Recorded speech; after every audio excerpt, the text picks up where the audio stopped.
Bismillahirrahmanirrahim. Assalamualaikum warahmatullahi wabarakatuh. Bihamdillahi wassalatu wassalamu ala rasulillah wa ala alihi wa sahbihi wa mawalah wa la hawla wa la quwata illa billahi wa ba'du. Qala Allahu azza wa jalla ya ayyuhalladzina amanu taqullaha haqqa tuqatih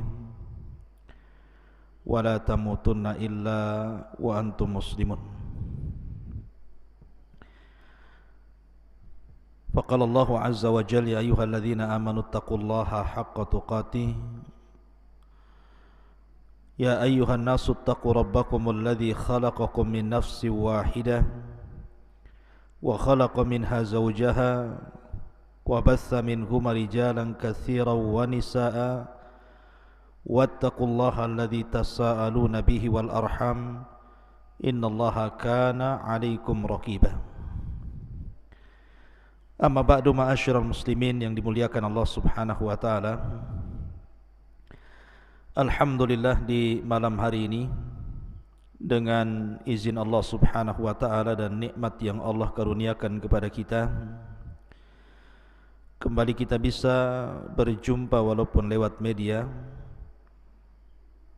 Dan ini sebuah nikmat Allah Subhanahu wa taala, kita masih diberikan kesempatan waktu untuk berthalabul ilmi. Salawat dan salam marilah kita aturkan kepada Nabi besar Muhammad sallallahu alaihi wa ala alihi wasallam.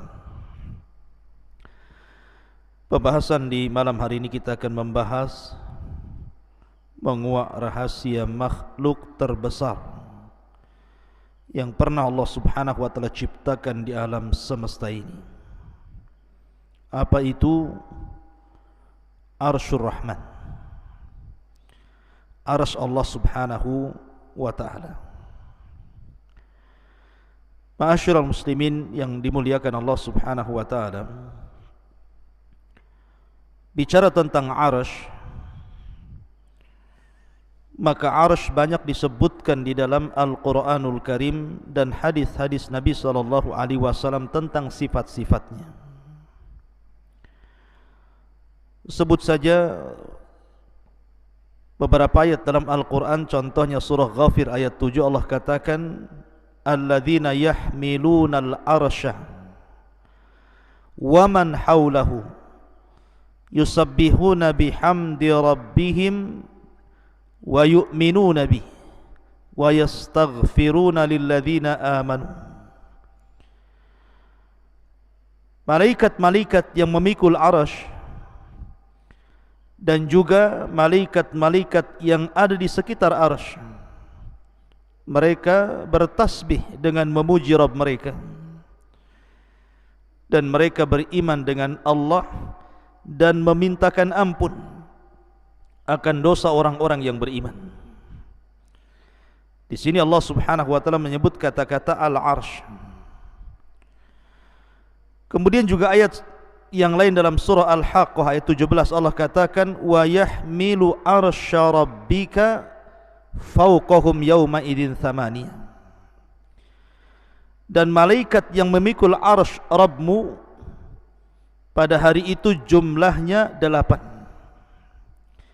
Ada yang mengatakan 8 malaikat yang memikul arsy, ada yang mengatakan 8 saf dari kalangan malaikat yang jumlahnya tidak ada yang tahu kecuali Allah, saking banyaknya. Wa ma ya'lamu junuda rabbika illa hu, dan tidak ada tahu jumlah berapa tentara Allah dari kalangan malaikat kecuali Allah saja yang tahu.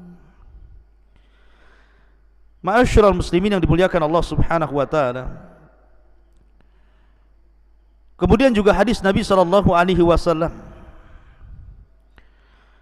Nabi sallallahu alaihi wasallam bersabda ketika bicara tentang keistimewaan zikir kepada Allah Subhanahu wa taala, subhanallah wa bihamdihi adada khalqihi wa ridha nafsihi wa zinata arsyih wa midada kalimati. Jadi suatu ketika Nabi SAW pernah di masjid sampai waktu duha. Kemudian Nabi SAW terus menerus seperti itu duduk di masjid sampai akhirnya datanglah sahabat Nabi SAW kemudian bertanya soal kenapa Nabi SAW duduk seperti itu dari subuh sampai waktu duha. Maka Nabi SAW menjelaskan tentang bahwa dia senantiasa membaca 4 kalimat ini. Salah satunya adalah waridha nafsihi wa zinata arsyih, dan beratnya arsy Allah Subhanahu wa taala. Artinya bahwa kalimat arsy itu disebutkan di dalam Al-Quran dan juga disebutkan dalam hadis Nabi SAW. Adapun di antara sifat-sifatnya, maka Allah Subhanahu wa taala menyebutkan di antara sifat-sifat arsy itu yang pertama bahwa arsy Allah Subhanahu wa taala disifati dengan Al-Majid. Dzul arsy Al-Majid. Majid itu artinya yang maha luas lagi maha besar. Mutawassi al-azim. Jadi makhluk yang sangat luas sekali dan besar sekali. Makanya dalam ayat yang lain juga Allah Subhanahu wa taala mengatakan dzul arsyil azim. Pemilik arsy yang sangat agung, yang sangat besar. Ya, wajar karena arsy Allah Subhanahu wa taala adalah makhluk yang paling besar yang Allah ciptakan di alam semesta ini. Anda bisa bayangkan sebuah hadis Nabi sallallahu alaihi wasallam. Hadis ini dari Abdullah ibn Mas'ud radhiyallahu anhum. Dia mengatakan bainas sama'id dunya wallati taliha 500 amin. Jarak antara langit satu ke langit berikutnya itu sejauh 500 tahun perjalanan. Wa baina kulli sama'in was sama'i 500 amin. Dan jarak antara langit ke langit berikutnya juga 500 tahun perjalanan. Wa bainas sama'is sabi'ati wal kursi 500 amin. Bahkan jarak antara langit ke-7 ke kursi Allah itu juga 500 tahun perjalanan. Ma'asyiral muslimin yang dimuliakan Allah Subhanahu wa taala. Kemudian Rasul mengatakan, Abdullah bin Ibnu Mas'ud mengatakan wa baina kursi wal ma 500 amin. Dan jarak dari kursi ke air yang ada di atas langit itu juga 500 tahun perjalanan. Wal arsyu fawqal ma. Dan arsy itu di bawah air. Dan arsy itu di atas air. Wallahu fawqal arsy, dan Allah di atas arsy. La yakhfa alaihi syai'un min a'malikum. Allah tidak mungkin tersembunyi sedikit pun dari amal-amal kalian. Coba perhatikan di sini. Jarak bumi ke langit itu, kata Abdullah bin Mas'ud radhiyallahu anhu, itu perjalanan 500 tahun. Tentu kalimat perjalanan 500 tahun ini sesuai dengan waqi', sesuai dengan apa yang kita rasakan hari ini. Coba Anda lihat bintang yang ada di langit itu. Apabila tidak sedang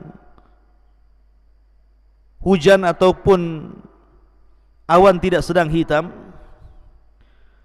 tentu kita bisa lihat bintang itu.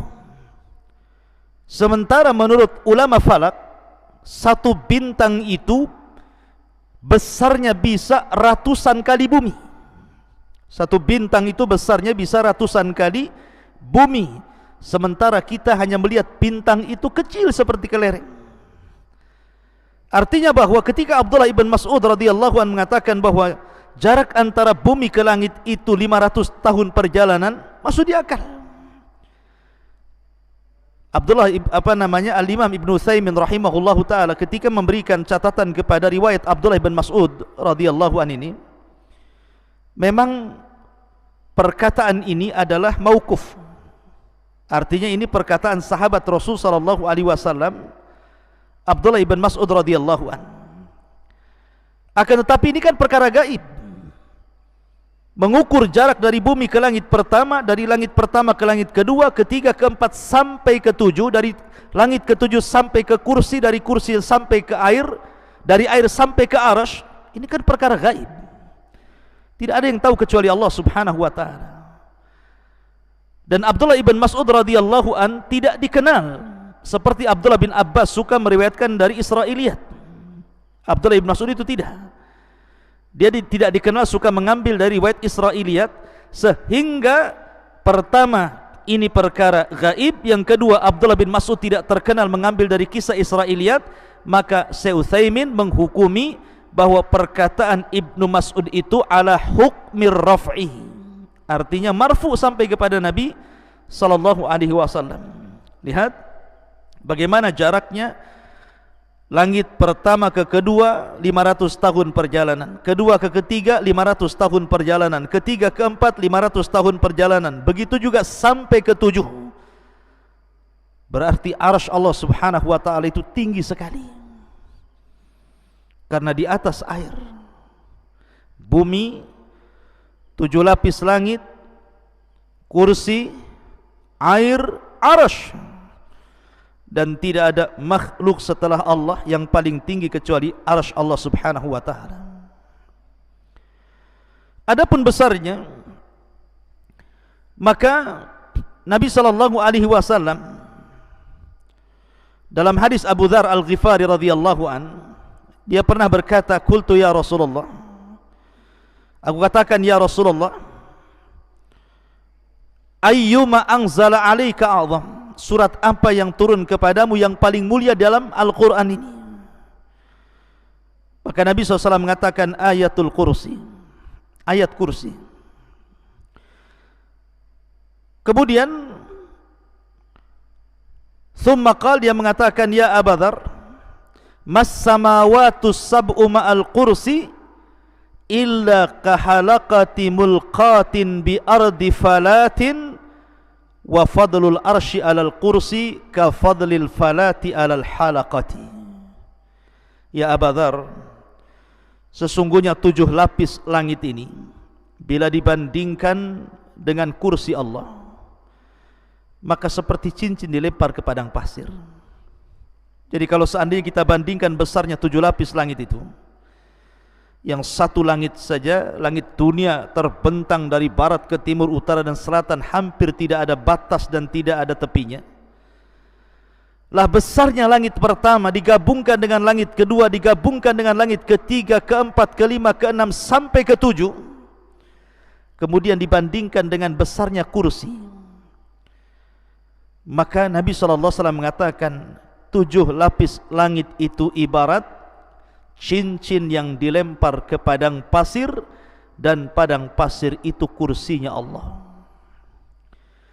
Kemudian Nabi SAW mengatakan wa fadlul arsy alal kursi, adapun keutamaan arsy dibandingkan kursi, ka fadlil falati alal halaqah, seperti keutamaan al-falat di atas cincin halaqah tadi. Artinya bahwa kalau seandainya kursi Allah Subhanahu wa taala digabungkan dengan 7 lapis langit, kemudian dibandingkan dengan arsy Allah Subhanahu wa taala, maka seperti cincin dilempar ke padang pasir, cincinnya itu kursinya dan 7 lapis langit, adapun padang pasir itu arsy Allah Subhanahu wa taala. Anda bisa bayangkan besarnya arsy Allah Subhanahu wa taala dan tingginya arsy Allah Subhanahu wa taala. Dan itu satu makhluk. Bagaimana dengan yang menciptakannya? Allahu Akbar, Allah lebih besar dibandingkan seluruh makhluknya. Ma'asyiral muslimin yang dimuliakan Allah Subhanahu wa taala, bahkan ketika Allah Subhanahu wa taala dan Rasulnya menceritakan tentang malaikat-malaikat yang memikul arsy, dan itu sudah saya sebutkan di awal, di mana Allah Subhanahu wa taala berfirman tentang masalah para malaikat pemikul arsy ini, wa yahmiluna arsya rabbika fawqahum yauma idzin thamaniyah. Dan malaikat yang memikul arsy Rabbmu pada hari itu di atas, wa yahmiluna arsya rabbika, dan malaikat yang memikul arsy Rabbnya jumlahnya samaniyah. Saya katakan di awal bahwa kalimat samaniyah, kalimat 8 ini, ada yang mengartikan maksud 8 di sini artinya 8 malaikat. Tapi ada juga yang mengatakan yang dimaksud 8 di sini adalah 8 saf. Jadi malaikat itu bersaf-saf ketika memikul arsy Allah Subhanahu wa taala sehingga jumlahnya 8 saf. Dan satu saf itu tidak diketahui berapa jumlah malaikat yang memikul arsy Allah Subhanahu wa taala. Nabi SAW pernah bersabda dalam hadis Jabir bin Abdullah radhiyallahu anhu, "Adzina li an uhadditsa an malakin min malaikatillah min hamalatil arsy." Telah diizinkan kepadaku oleh Allah Subhanahu wa taala agar aku menceritakan tentang satu malaikat dari sekian malaikat-malaikat Allah, dari malaikat-malaikat pemikul arsy. Perhatikan di sini. Nabi SAW ingin menceritakan berapa besarnya malaikat dari sekian para malaikat yang memikul arsy Allah Subhanahu wa taala. Kata Nabi SAW, "Innama baina sakhmati udhunihi ila atikihi masirata sab'umi'ati amin." Jarak antara daun telinga malaikat pembawa arsy ini sampai ke pundaknya itu sama dengan 700 tahun perjalanan. Dari daun telinga sampai bahunya di sini. Panjangnya lehernya malaikat pemikul arsy itu sejauh 700 tahun perjalanan. Subhanallah, ini baru mensifati lehernya saja. Kemudian dijelaskan juga, ini baru menjelaskan lehernya. Kata Nabi SAW, dan tingginya malaikat ini, malaikat pemikul arsy ini, kakinya, rijlahu, qad maraqat rijlahul arda sabi'ata wal arsyu ala mankibihi wa huwa yaqul subhanak aina kuntu wa aina takun. Di mana kedua kaki malaikat pemikul arsy ini nembus sampai ke lapisan langit yang paling dasar. Bayangkan, kedua kaki malaikat pemikul arsy ini menembus sampai ke dasar yang paling dalam dari lapisan-lapisan bumi. Kemudian badannya menjulang menembus lapisan-lapisan 7 langit yang ada di langit, sampai melintasi kursi, sampai melintasi air, sampai kemudian pundaknya baru memikul arsy Allah Subhanahu wa taala. Seraya berkata, subhanak aina kunt wa aina takun. Lihat bagaimana besarnya malaikat pemikul arsy ini. Satu malaikat saja, lehernya dari telinga sampai ke bahu, perjalanan 700 tahun perjalanan. Kemudian kakinya menembus lapisan bumi yang paling dasar dari 7 lapis bumi, kemudian badannya menjulang sampai menembus 7 lapis langit, sampai menembus kursi, sampai menembus air, kemudian bahunya memikul arsy Allah Subhanahu wa taala. Itu satu malaikat. Kalau yang mentafsirkan bahwa yang dimaksud dalam Al-Quran wa yahmilu arsya rabbika fawqahum yauma idzin thamaniyah, dan yang memikul arsy Rabbmu fawqahum yauma idzin thamaniyah, di atas mereka pada hari itu thamaniyah, 8 sab-sab malaikat yang tidak ada yang tahu jumlah mereka kecuali Allah. Berarti jumlah malaikat yang sebesar itu, ramai sekali, tidak tahu jumlahnya kecuali Allah. Semua bahu mereka memikul arsy Allah Subhanahu wa taala. Betapa besarnya arsy Allah Subhanahu wa taala dipikul oleh malaikat yang tidak tahu jumlahnya, sementara badan mereka sudah saya sifati sebagaimana sabda Nabi SAW, seperti itu besarnya para pemikul arsy Allah Subhanahu wa taala. Dan kalau yang dimaksud thamaniyah 8 pemikul arsy, 8 malaikat pemikul arsy, maka 8 malaikat pemikul arsy sebesar yang tadi sifatkan Nabi SAW. Subhanallah, la haula wala quwata illa billah. Allahu akbar. Ma'asyiral muslimin yang dimuliakan Allah Subhanahu wa taala. Dan arsy Allah Subhanahu wa taala itu memiliki tiang-tiang.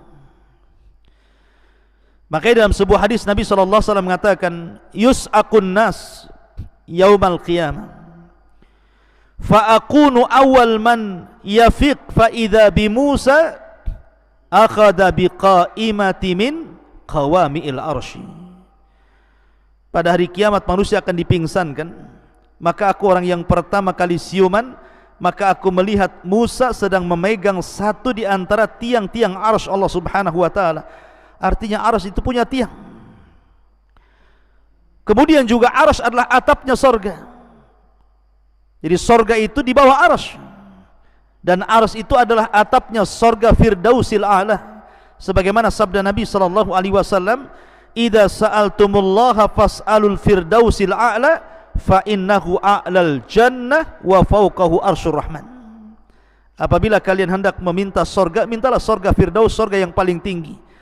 Karena atapnya sorga ini adalah arsy Allah Subhanahu wa ta'ala. Dan setiap hari matahari selalu datang menemui Allah Subhanahu wa ta'ala dan sujud di bawah arsy Allah Subhanahu wa ta'ala. Dalam sebuah hadis yang dikeluarkan Bukhari dan Muslim, ketika para sahabat melihat dan juga Nabi SAW, matahari hendak tenggelam. Matahari itu hampir tenggelam ke arah barat. Maka Rasul mengatakan, ya Abadar, atadri aina taghrub? Abadar, kamu tahu enggak matahari itu kemana perginya ketika dia tenggelam? Maka Abu Dar mengatakan, Allah wa Rasuluhu alam, Allah dan Rasulnya yang tahu. Maka Rasul mengatakan, mustaqarruha tahtal arsy. Dia kembali menghadap Allah di bawah arsy-Nya. Fa innaha tadhhabu hatta tasjuda tahtal arsy. Matahari itu ketika tenggelam dia berupaya pergi menghadap Allah, kemudian sujud kepada Allah di bawah arsy Allah Subhanahu wa taala. Imam Nasai menambahkan, tasta'dhinu fayu'dhanu laha wa yushiku an tasta'dhina fala yu'dhana laha. Maka dia pun meminta izin untuk terbit kembali, dan hampir-hampir tidak diizinkan untuk terbit kembali. Dalam riwayat hampir-hampir dia meminta izin terbit dari barat, tetapi Allah Subhanahu wa taala belum mengizinkannya, dan kelak pada hari kiamat akan mengizinkannya, di mana matahari akan terbit dari barat dan akan tenggelam ke arah timur. Dari sini menunjukkan bahwa matahari ini setiap tenggelam dia menghadap Allah, kemudian sujud di bawah arsy Allah Subhanahu wa taala. Ma'asyiral muslimin yang dimuliakan Allah Subhanahu wa taala, ada perselisihan para ulama, apakah arsy ini makhluk yang pertama kali dicipta Allah ataukah yang lainnya? Ada yang mengatakan bahwa makhluk yang pertama kali diciptakan Allah adalah arsy, dan itu berdasarkan hadis Abdullah ibn Amr, kataballahu maqadira al-khalaiq qabla an yakhluqas samawati wal ard bi 50,000 sanatin qala wa arshuhu 'alal ma. Allah Subhanahu wa taala mencatat takdir-takdir seluruh makhluk sebelum Allah ciptakan langit dan bumi 50.000 tahun, dan arsy Allah Subhanahu wa taala berada di air, berada di atas air. Ada juga yang mengatakan bahwa yang pertama kali diciptakan Allah adalah cahaya dan kegelapan, dan ini yang dikuatkan oleh Imam Ibn Jarir. Ada juga yang mengatakan bahwa yang pertama kali diciptakanlah air. Ada juga yang mengatakan bahwa yang pertama kali diciptakan adalah al-qalam. Tetapi pendapat mayoritas para ulama, sebagaimana dinyatakan Syekhul Islam Ibn Taimiyah rahimahullahu ta'ala, dan yang dikuatkan oleh Al-Imam Ibn Hajar Al-Asqalani rahimahullahu ta'ala, bahwa yang pertama kali diciptakan Allah adalah arash sebelum yang lainnya. Artinya arash adalah ciptaan Allah yang pertama dan yang terbesar, dan arash seolah-olah menjadi kubah seluruh makhluk yang diciptakan Allah setelahnya.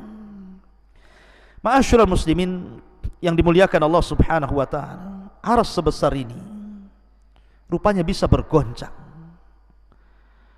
Arash sebesar ini rupanya bisa bergegar dan bergoncang. Kapan itu? Ketika kematian seorang sahabat Nabi sallallahu alaihi wasallam, Sa'd bin Mu'adz. Abi Sa'id Al-Khudri radhiyallahu anhu mengatakan, ihtazzal arsyu li mauti Sa'd bin Mu'adz. Sesungguhnya arsy Allah subhanahu wa ta'ala bisa bergoncang, bisa bergegar, bisa bergoyang karena kematian Sa'd bin Mu'adz. Bahkan wa futihat lahu abwabus sama, semua pintu-pintu langit terbuka saat kematiannya. Wa syahidahu sab'una alfan minal malaika, bahkan 1000 dari kalangan malaikat, 70.000 dari kalangan malaikat turun dan menyaksikan kematian Sa'd bin Mu'adz. Walam yanzilu ilal ardi qabla dhalik, dan malaikat-malaikat tidak pernah turun sebelumnya kecuali karena kematian Sa'd ibn Mu'adz radhiyallahu anhu. Ma'asyiral muslimin yang dimuliakan Allah subhanahu wa ta'ala, inilah diantara keterangan tentang masalah arsy Allah subhanahu wa ta'ala. Lalu apa itu arsy? Arsy itu apa sebenarnya? Ma'asyiral muslimin yang dimuliakan Allah subhanahu wa ta'ala, kalau kita mengacu ke bahasa Arab, arsy itu memiliki beberapa makna. Yang pertama, arsy itu artinya singgasana raja. Arsy itu artinya adalah singgasana raja. Sarir, as-sarir lil malik, singgasana bagi seorang raja. Dan itu sebagaimana isyarat firman Allah azza wa jalla, walaha arsyun azim. Ketika Hudhud melihat istana Ratu Balqis, maka Hudhud mengatakan di hadapan Sulaiman, walaha arsyun azim, dan wanita itu, ratu itu memiliki singgasana yang sangat besar. Artinya bahwa secara bahasa arsy itu as-sariru lil malik. Ada juga yang mengatakan secara bahasa bahwa arsy itu syaqful bait, atap rumah itu disebut arsy. Makanya ketika Nabi SAW menyebutkan tentang ruhnya syuhada, kal qanadil al mu'allaqah bil arsy, seperti ruh yang diletakkan di kendil-kendil kemudian digantung di atap-atap arsy. Ada juga yang mengatakan yang dimaksud arsy secara bahasa itu artinya tiang dari sesuatu, tiang dari sesuatu. Kemudian juga ada yang mengatakan bahwa arsy juga, ada yang mengatakan bagian dari punggung kaki, bagian daripada punggung kaki, wallahu alam. Tetapi Al-Imam Ibnu Katsir rahimahullahu ta'ala ketika menjelaskan tentang makna arsy Allah subhanahu wa ta'ala, ketika mereka mengatakan apakah kursi adalah arsy, kemudian ulama menjawab bahwa kursi sendiri arsy sendiri. Adapun kursi adalah maudhi'u qadamar rahman, tempat berpijaknya kedua kaki Allah subhanahu wa ta'ala. Ini menurut pendapat yang paling sahih, dan arsy itu jauh lebih besar dibandingkan itu. Dan arsy adalah singgasana Allah subhanahu wa ta'ala yang memiliki tiang-tiang yang besar sekali, kemudian juga memiliki lebar yang luar biasa, memiliki besar yang sangat besar, dan dipikul oleh 8 malaikat atau 8 saf para malaikat, dan arsy Allah Subhanahu wa taala makhluk yang pertama kali diciptakan Allah Subhanahu wa taala. Itu menurut Al-Imam Ibnu Katsir rahimahullahu taala dalam kitabnya Al-Bidayah wan Nihayah. Wallahu a'lam bissawab. Mungkin ini yang bisa sampaikan, mudah-mudahan ada manfaatnya. Subhanakallah bihamdika asyhadu an la ilaha illa anta astaghfiruka wa atubu ilaik. Allahu ta'ala a'lam. Assalamualaikum warahmatullahi wabarakatuh.